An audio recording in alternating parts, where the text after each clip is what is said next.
All right, good morning, James Factor team. This is part two practice session. I am going to continue one more frame T side with my Motor Venom. Once again, just really kind of going reverse. Normally I would go strong the weak, but we're going the other way today.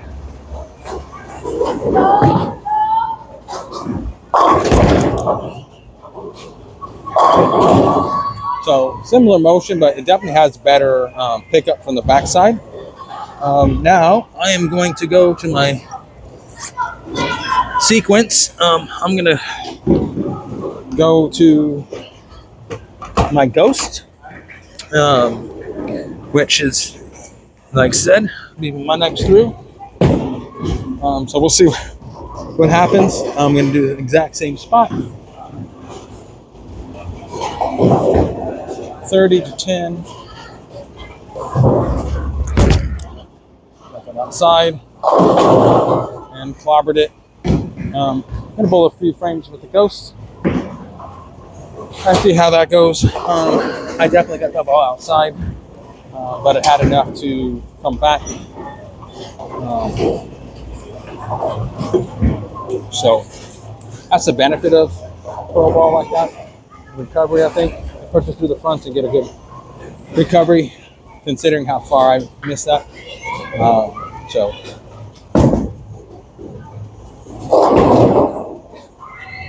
we're gonna keep going that direction. My goal before the end of the game on this 2 games, I'm going to go through my most aggressive. But let's face it, today the condition is not challenging. Last week when I practiced, that was like a broken down sport pattern. Today, obviously, I can get to the pocket with anything that I have, so it's not exactly the most challenging. But my hope is as I'm in, once again, I am going to be bowling with a lot of transition next week. So I'll just be jumping in the middle of it. So we'll have to see how that one goes. It's all right. Practice.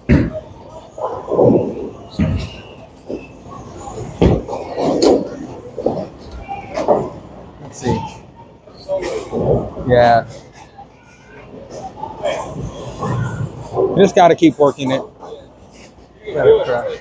It'll go. But anyways,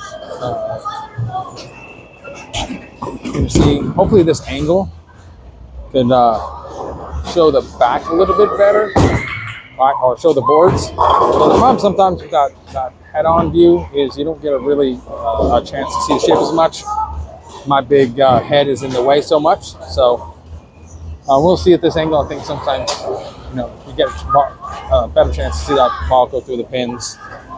And how the angles are going, although it's slightly askew, so you can't quite see it, what that looks like. But maybe the last set, I'll do some lane level and see how that goes overall. Let's see how the boy does picking up the split. I think he got it. Oh, that was close. I thought he got that one. Okay. So let's try to execute the shot a little bit better.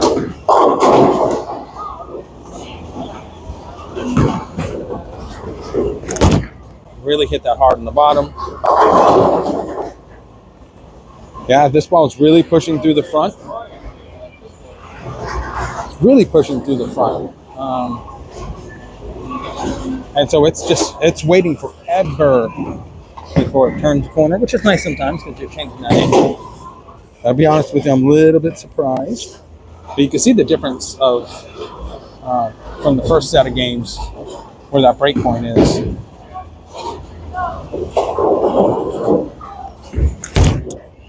Kind of around a little bit. And I got what I deserved. So that was a time when I say around it, kind of turned my hand a little bit. As opposed to underneath it a little bit more, I kind of flipped it. So it still gets back to the pocket, but certainly not with the oomph you want to carry, but you always don't.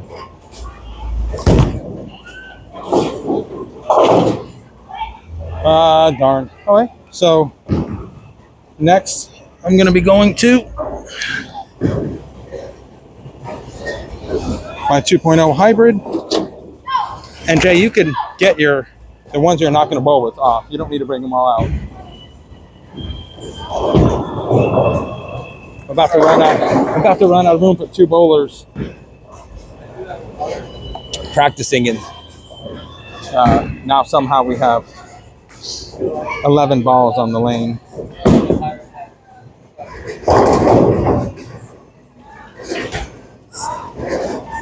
Well, one, make sure you're using your left hand to drink. Yeah, I am. Left hand to do everything. There it is. Now it's starting to I was grinding it up earlier. That's what you have to do. It's starting to get there. It will. But yeah, you saw that last one a little bit labored. And when I say labor, I just mean it's like slow. It was moving. It was just trying to get back to the pocket. Just because I got around it and didn't get the revolutions to drive the ball through.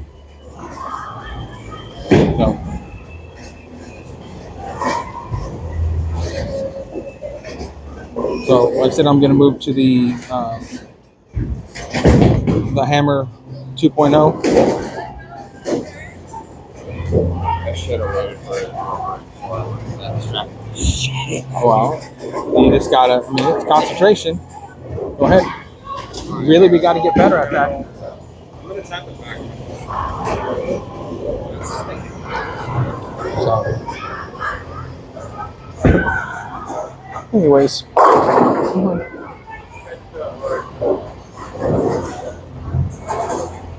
I might have to get him a little rosin, or not rosin, but slide, which I got in my bag if he needs it. You're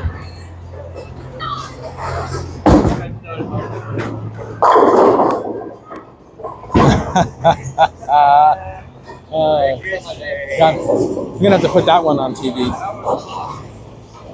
Nice little reverse action there. We've all thrown one. That's nice when you get them. All right, so I'm moving from my Hammer Ghost to my 2.0. Once again, I cannot believe I'm standing in the same spot. Now the break point's been different, and I can see all that, and I kind of realized the difference in the ball, so I'm pushing a little bit more. But that one was in a little bit, so of course it's going to hold. So I threw that one right around 12. Got me some hold in the middle. This ball is just mean. I was throwing it at the Masters this year, and I was getting to do some things that a ball shouldn't be able to do. So same thing, going back 30. Up 10, although I'm afraid of the results. There it was, the same. Mike, so why do you have more than one ball? So look, on a house condition, it's just, it's why house conditions are fun sometimes. But, you know, it does get a lot of balls off my hands. I have, which I need. I need to get conditioned. One thing that I learned out of the Masters is by the time I was done with that week, I was tired. It was 4 or 5 days, straight days of bowling, every day. You know, by the time I then, I could feel my quads and my hands and arms. I was dead by the time I got to day 5. So, you know, cardio is important. Being in shape is important when you've got a week-long tournament. You know, 6 games, you know, in a 6-game tournament, so what? But when you're bowling that every day and practice, and, you know, that really does add up.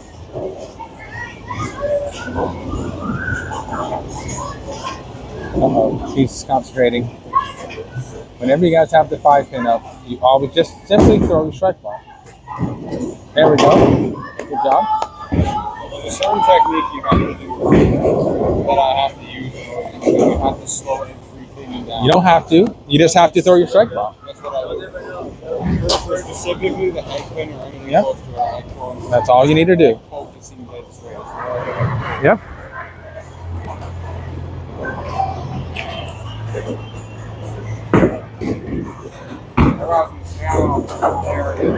My son's excited because his storm rosin bag is finally breaking down a little bit, so it's getting a little dust. Anyways, we'll see how it goes. But I'm going to throw the hybrid a couple more balls, and I'm going to finish with my Brunswick mindset. And then really, I mean, the right ball, the right shot with this the 2.0 is to keep it in a little bit. And so, you know, although I did get almost lost outside, I'm going to move it back in a little bit, try to get through 12. I don't need to throw bad shots on purpose, but, you know, to prove any point, I know what's happening to the balls. But I will tell you, I am shocked that I've pretty much stayed in the same zone as I'm moving through my bag. And let me tell you, there's a difference between the Radical Pearl Sneak Attack. Yeah, it was better. You threw that ball. You threw that ball much better. But there's a big difference between that Sneak Attack and this 2.0 hybrid. And to be able to play even in the same zone is crazy. Okay, so I'm sending back 30. I'm gonna move this into about 12.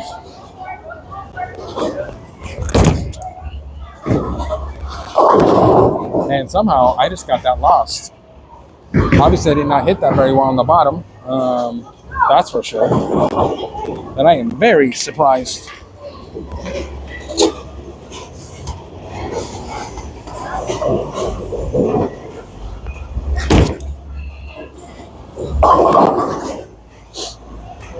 I was actually not just surprised, I was a little disappointed. I'm like, yeah, it'd be fun to throw 279 to 3 different balls for no reason. Well, I'm gonna go right back to my spot because I really believe that's the right mark. Got finger. That was such a bad shot, one before. Okay, so that's the Hybrid 2.0. So I know it's hard to tell while you're watching from a distance without seeing the actual line that I'm throwing. But as I've gotten more aggressive with the balls, I'm sliding the ball a little bit deeper, and then the break on them is much later. I was straight. The break on them is so much later than my Rhino Pearl, or my Rhino Pro, I mean. That break is just earlier. You see that ball face up. But anyways, I'm gonna move to the mindset. Now, expectations at this point is this will pick up. I'll have to keep this probably in the same zone that I was aiming for on the Black Widow, which I'll stand 30, and I'll get it I'll throw it right around, I don't know, probably 12, 15, try to give it a little bit more space. The ball's pushing through the fronts, there's no doubt about that. And my curl stuff is really going longer and recovering late. Kind of surprised at some of the carry, but you can see they're light mixers. So I think that's helping my carry a little bit. So we will get closer. At least you're definitely more around. Now, other than like one ball, you're around the middle, Jay. Right. So here we go. We are going to do my last ball in my arsenal. So I'm going to stand 30 again. I'm going to go right around 12.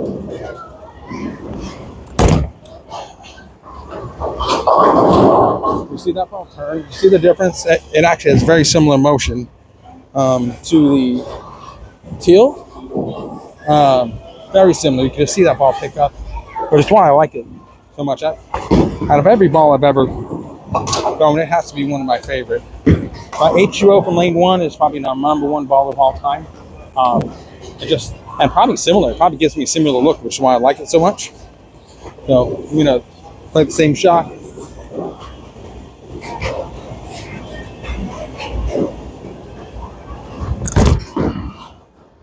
Shot pick up. So,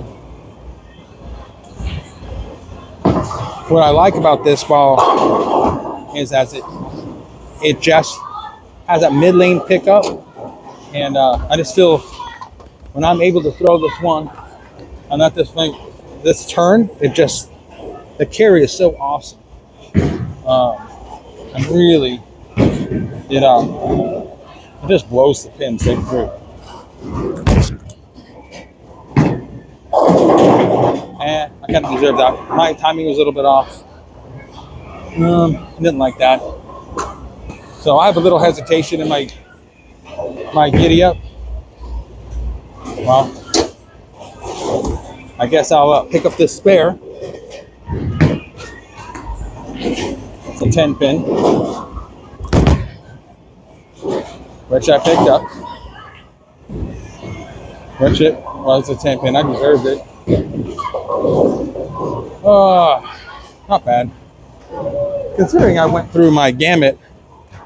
So I have 3 other balls that I'll have my arsenal that I'm not bowling with today. So the Motor Venom that my son is bowling with.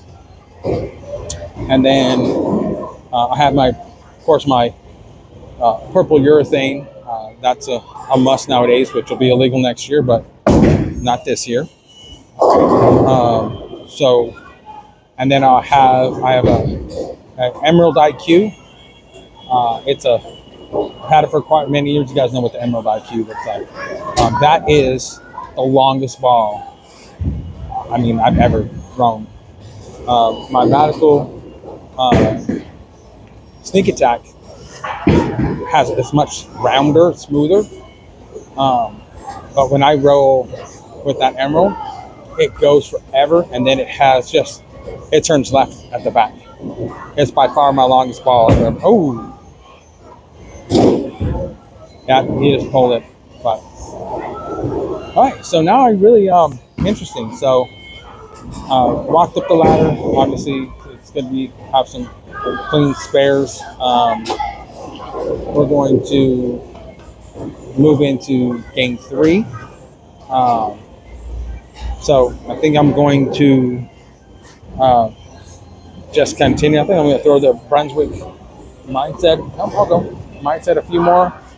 And then I think I might just start playing with a couple of zones. Oh, my son's been first every time. So once again, this is the Brunswick Mindset. And this is going to be my strongest ball. Strongest doesn't always mean more hooking. It also has a pin down drilling, but it is what I use when I have heavier fronts. When I got a lot of oil up front, that causes that I need that ball to pick up, and then when it hits the dry, it doesn't overreact. It's very smooth, as you can see. That's very smooth. It's kind of funny how, once again, my arsenal has changed throughout the years because I don't really own a ball anymore that is like that uber reactive on the backside.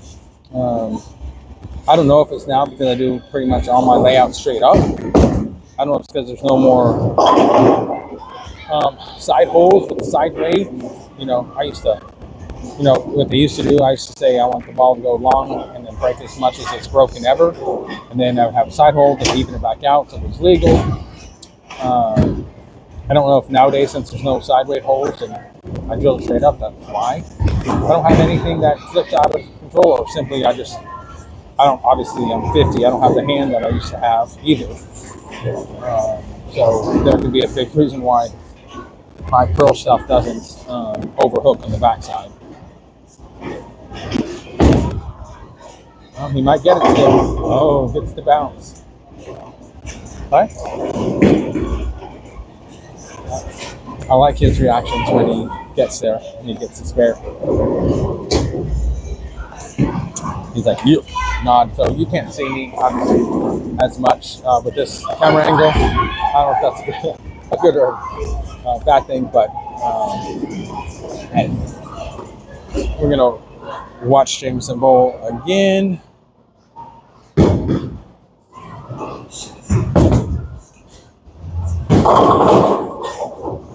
He could get lazy with his hand. I think he has to find out that balance between ultimately speed and break on the ball, and does he want to go back up like he's really keeps trying, or straight up? So we'll see how it goes eventually.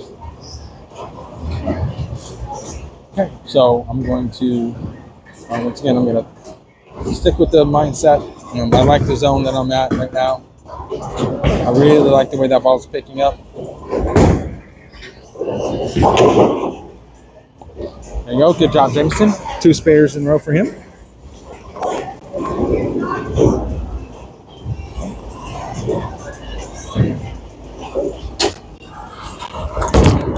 Got that outside. Get back. I don't even know what to say. Strike. All right. So I missed that right. I missed that really, really right. Let's try to get myself back in my zone.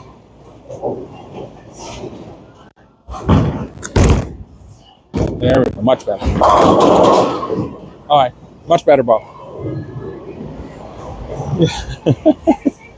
Oh, you know, my downfall with bowling on this is I know this is not, I'm sure I won't have that space outside. Well, I will by the end. On the fresh, obviously I won't be able to take it from that angle. But one thing that, you know, when I then got out there was watching this and they're like, I could be pro, I can do that. Well, honestly, the oil patterns is really, really what makes a big difference, and understanding what they do. And, you know, I bowled so many years. I did bowl a lot of tournaments back in the day in my younger years. And I bowled the Mega Buck tournaments, and those had the hardest conditions ever. I haven't saw a condition that hard. You just kind of whipped it through. Exactly. Trying to get more power. Don't try to get more power. Hit your line. Hit your line. You can throw it as fast as you want.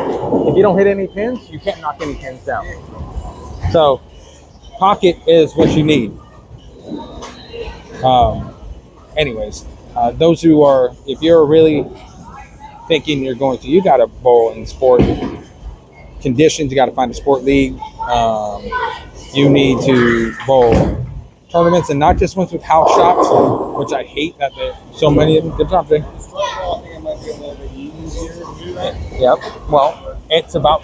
There, you got a line. But the oil condition, and you got to get out to these tournaments that have sport patterns. Modified house shots sometimes can at least have a little more challenge, but I just really think that's just whatever they want to put out. I hate that term. But that is really what makes the difference. If I miss that strike that I had on this lane at a tournament, that ball would have never, ever came back. I mean, it would have flagged. Maybe it would have hit the 3-pin. Well, anyways, 6-pin probably. Anyways, it's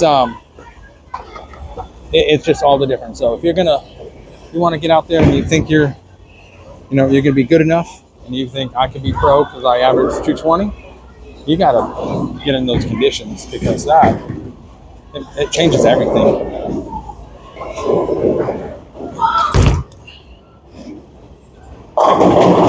It changes everything when you're bowling in a tough condition. One thing I wish I could have done, and once again, as as I was getting ready, I wish I would have started a couple years earlier on this TikTok Instagram, Facebook, YouTube, all that thing. I wish I would have done that earlier, so I could have had more, more of a base built, more of a fan base built, so I could be more marketable. That's the real goal. I wish I would have been able to get to some of these tournaments so I can get used to the difficult conditions, but I didn't. I was, a league bowler once a week, and now this year I'm trying my first year as a pro, and now I'm getting into these tournaments and bowling in conditions I've never bowled before, and using different equipment that I've never used before. And, it's different. You got to make quicker decisions. Very good, Jameson. Good ball. It just takes so much more concentration. You don't have the miss room when you're bowling these sport conditions on this PBA conditions.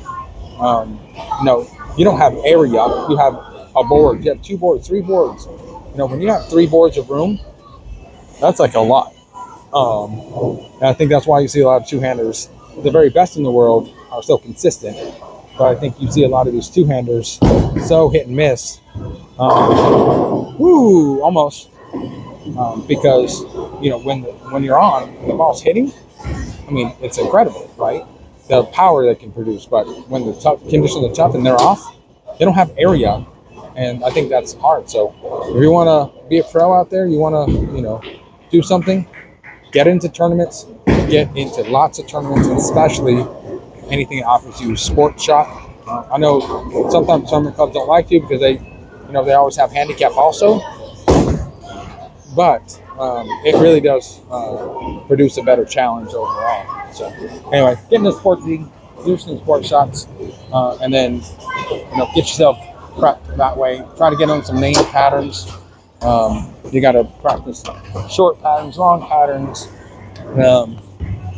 One thing I haven't faced yet is heavy oil, which I was supposed to. There was an Aloma tournament put on by TBT, and it was supposed to be long and heavy, and it was not. Now it did offer, a lot of out of bounds. Like, it was difficult. It was weird. It was heavy outside, but you can get the ball to move from the outside if you started there. Inside, of course, it was drier, but there was a strip, to me, it seemed like from about 8 to 12, 13, and it was like just a strip of oil. And if you went there, you miss headpin. If you're right or left of it, you can get it back or go through the nose.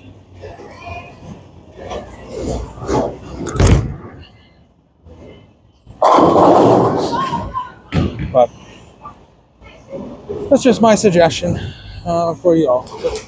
Get stuff out there, and I know it's expensive. I mean, quite honestly, most of these tournaments, if they're not scratch the handicap, you have to, in the handicap tournaments, you really have to get in the handicap also because of the prize fund. Scratch prize fund just is not enough. So, when I get and to get in a reasonable amount of brackets, I mean, some people, they'll spend $600-700. I used to spend a lot when I was younger, but I haven't seen my return as much. I don't know if I've bowled to my potential yet. But every tournament you go out, it's $300-400, and it's expensive. But you got to do it if you really want to get out there and test your mettle and see, are you really ready to get out there? And if you can, come out there and average your 230, 240 on these sport conditions to win some of these, and you can be ready. But anyways, I've definitely bowled on everything except for heavy oils. Only thing I've not ran into yet. I know. Did you put a Band-Aid on it? Oh, take that. Oh, is that okay? Is it sitting fine on there? Yes, it's fine. Right. It's a little tighter, but my skin was peeling right there, so I didn't want to. Okay. I have a suggestion for you. Go bowl one more time, So, and then we'll. I'm gonna get you something different. One thing that I have from Motive, go ahead, is they have these awesome flex tape. They call it. I don't know why it's called slow release, but I've never bowled with it before. But I needed something a little bit, you know. My thumb was just a little loose, and I'm like, you know what? I'm going to try something different. And so then I got this flex tape that I just put straight on my thumb, and yeah, it did awesome. So I'm going to have to suggest it to him.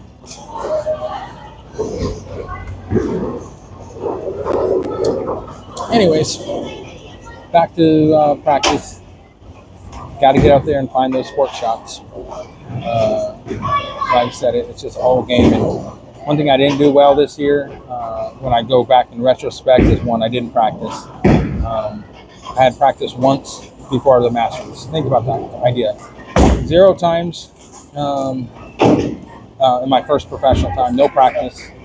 Okay, so take that off, and then you want to use this and put that just straight to your thumb. So a slight commercial break. Other than I Am Bowling, make sure to go to iambowling.com. Use code JamesFactor to save 20% on your new jerseys. I got tons of jerseys. It's worth it. I'm telling you, buy them. This Motive tape right over the thumb works just awesome. you can see it. So Right there, yep, go use that right over the top. So after my little commercial break, I'll get back to bowling. Continue to go through my spots.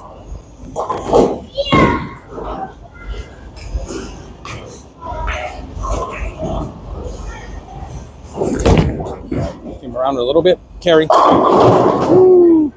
Wasn't my best ball. Got around it just a little bit. Yep. Put it down from your thumb. All the way this way, because it's got to start from here. You can't have it hang over the edge. So start it from the top. Yep. And then just adhere that to your thumb. And just press it down. I'm telling you, it's the greatest thing. A lot of people start with it. I don't use that normally, but I've bowled a lot, I think. My thumb was feeling it. Once again, I need a little more, a little tape that didn't go in my ball.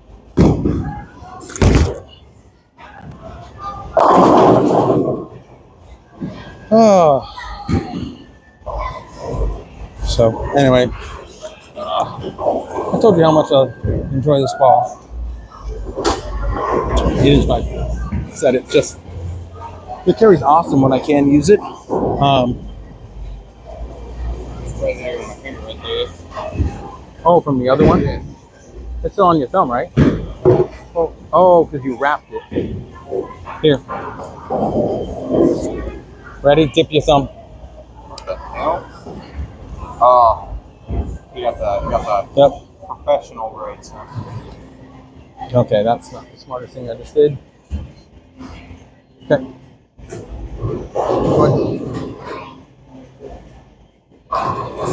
Finish it up, Jay. So, anyways, this flex tape I really liked.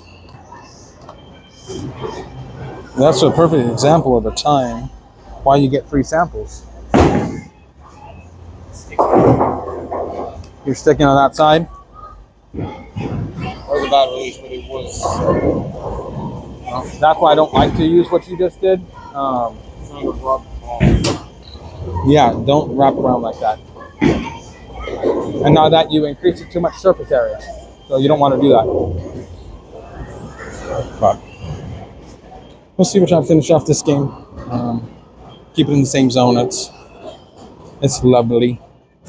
I've never bowled league here at Boardwalk here in Orlando. I am gonna try to join a team. It's gonna be weird because I'm gonna try to join as a single. There's a on Tuesday nights they have a competitive league, which is what they call it. So we're going to try that. Come on, Jay.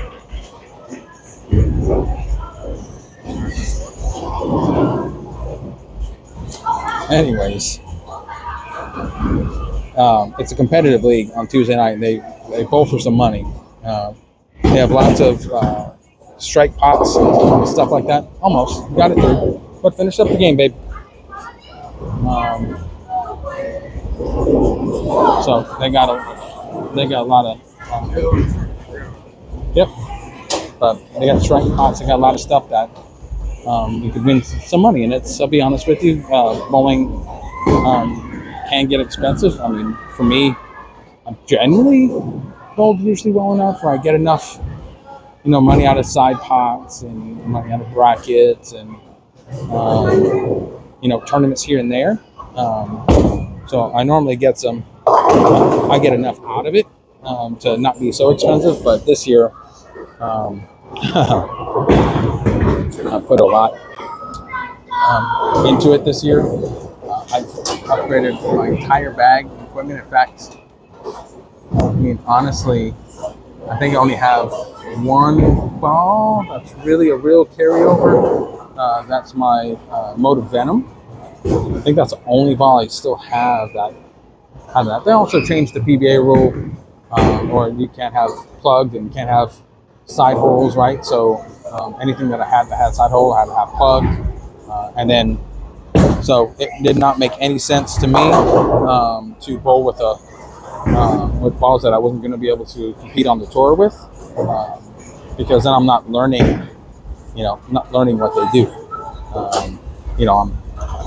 So that didn't make any sense to me, because unfortunately for me, league is practice. I mean, that's where I bowl once a week and go through. And this summer, I didn't bowl league. I probably should have, but I knew I was going to bowl some tournaments, and I thought it might be difficult. Thought to be out of town more. It probably would have been fine. So anyway, let's see what we can do. Let's finish this thing up and go. So let's see. Same thing. Go right to my zone.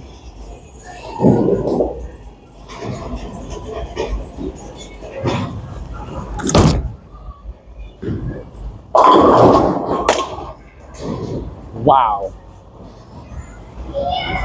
Did you see that?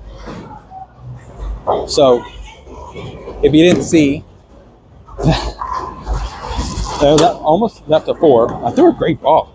That ball just picked up at the back a little bit. So, whenever you get to this spot, biggest key is keep doing what you're doing. So, forever, my wife, I would say, just don't do anything different. So, don't do anything different.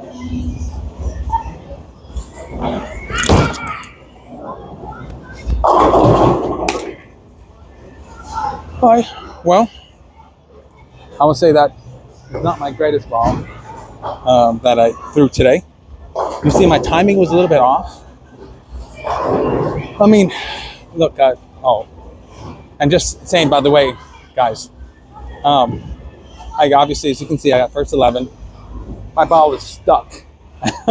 So, good thing that it's practice and it doesn't really matter. But it kind of frees me. I'm walking away.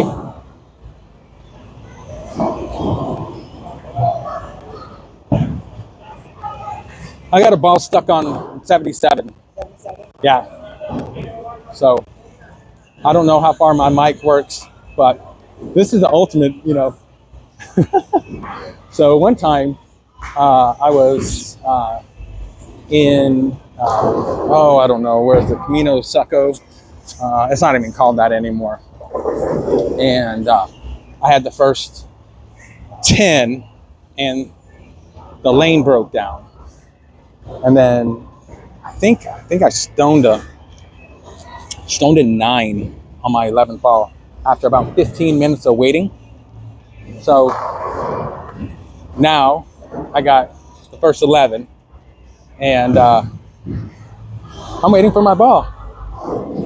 So anyway, I'm going to take this opportunity for a commercial break as I wait for my ball to come back through. And everybody gets to see how long this waiting is. I guess it's like having a re-rack and a re-rack again, and then another re-rack. Someone's like double and triple and quadrupling on you.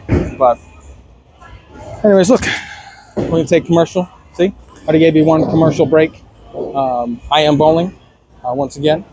Look, I'm serious about this. All these jerseys are super awesome, super comfortable, cool under pressure.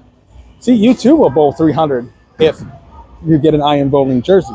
Also, it helps to have this Brunswick mindset.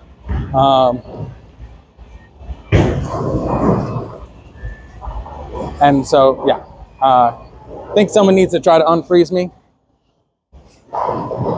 You know, you guys picked a very inopportune time to have my ball stuck down there. Trying to freeze me. Oh, my ball's just stuck on 77.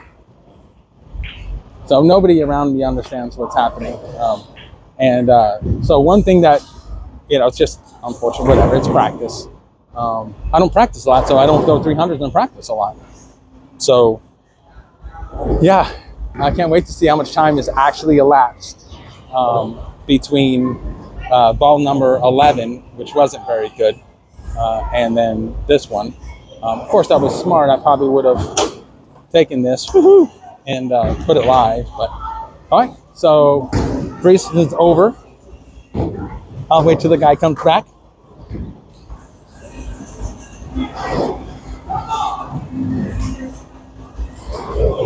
I got the first 11, so I'm sitting here waiting, and so now it's just it's like trying to freeze.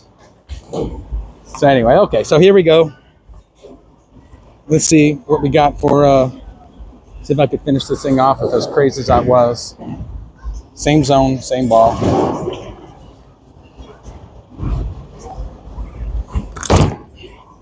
There we go, 300. Oh, no! Okay, 299. Really? You know what the worst part about that was? That was such a good ball. It was almost too good. The two balls before then was definitely not as good as that was. Oh, man. Anyways, I'll take the 299. It's good practice. Just being able to repeat shots and feel that, pressure. I did feel it a little bit. Nothing crazy, but let's face it, how many times, like I said, I don't practice a lot. Hold on, Jay. So don't practice a lot, and to be able to produce that, and then my son was not exactly knowing what was happening. So, the biggest key is to just try to continue to do the same thing. Don't think you have to do this or have to do that. One thing I was very happy with that 12th shot, it was definitely better than the previous two. That first shot, I hit it, threw it beautifully, but that ball overreacted. So then that's in your brain, right? That ball flipped at the back, probably hit it too good. So the next ball was probably too quick to the line, didn't want to do the same thing. And then, of course, my 5-minute delay. And then what happens, I actually threw an incredibly, I thought it was perfect. Thought it was 300 for sure and 299. So anyway, that's that piece. And now I guess we will continue. I'm just going to continue throwing this for a little bit.